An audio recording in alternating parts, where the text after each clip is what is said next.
David Marcus, Trump's big win means Republicans have a real shot at generational power. Don't screw it up.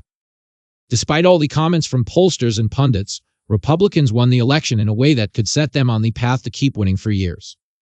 They need to stick to what worked. It wasn't supposed to be like this. Pollsters and pundits promised that the 2024 presidential election between Vice President Kamala Harris and now President-elect Donald Trump would be a nail-biter.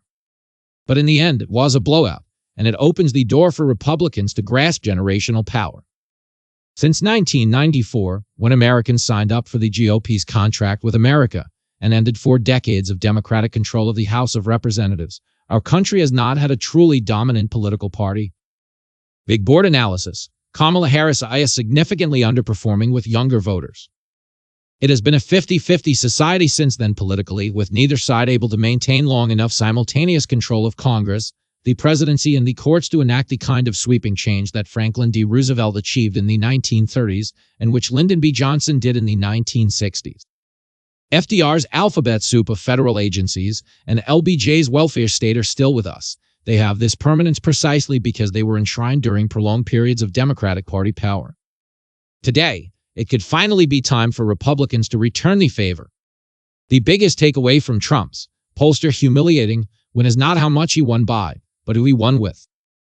Exit polls tell us that Trump won an astounding 46% of the Hispanic vote, an eye-popping 35% of black men in Texas, and won first-time voters who he lost badly to President Joe Biden in 2020, owing to growing support among Gen Z men in their 20s.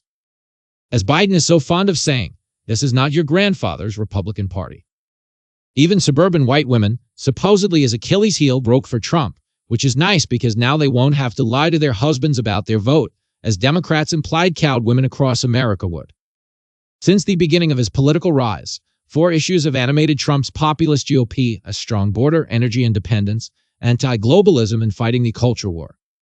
All 4 are issues with majority support in the country, and if Trump, working with a GOP Congress, prioritizes the core 4 new right principles, there is reason to think voters will continue to reward them with a growing and increasingly diverse coalition. When you add to this a conservative 6-3 majority in the Supreme Court, one that Trump could solidify should either Justices Clarence Thomas or Samuel Alito retire, you have all the tools needed to deconstruct our broken deep state bureaucracy. Obviously, the major obstacle to generational GOP power is the Democrats, but in the wake of Harris' humiliating defeat, the party is in shambles, and worse, as an increasingly fractured coalition. Make no mistake, Harris lost this election in large part because she refused to take clear positions on major issues. But how could she when Democrats themselves are divided on so many of them, like Israel versus Hamas, fracking versus environmentalism, men playing in women's sports versus basic sanity? The problem was not so much that Democrats didn't tell us who Harris is, it was that they never actually decided who they wanted her to be. Click here for more Fox News opinion. Now I am old enough to remember, after President Barack Obama was elected in 2008, the oceans of ink spilled in endless think pieces about how Republicans would never win again, essentially the liberal version of this very column you're reading. In Obama's case, specifically in his second term, he and his party lurched so far left that he alienated the very core Democratic voters, such as the white working class, who would then elect Trump, and that is a warning for Republicans. Trump and the GOP must avoid the kinds of bait and switch we saw with Obama, who, for example, went from lying about opposing gay marriage based on his deep Christian beliefs to evolving on his position.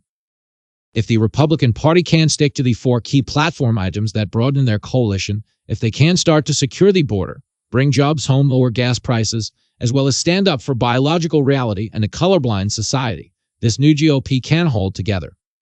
Donald Trump will never run for president again, but in 4 years some Republican will, and whether it is Vice President-elect J.D. Vance, Governor Ron DeSantis, or anyone else, Trump has the chance to hand them the keys to a party with the power to fundamentally change America for the better. This is a golden chance for the Republican Party, the kind that doesn't come around very often. We will soon find out if they can keep it. Click here to read more from David Marcus.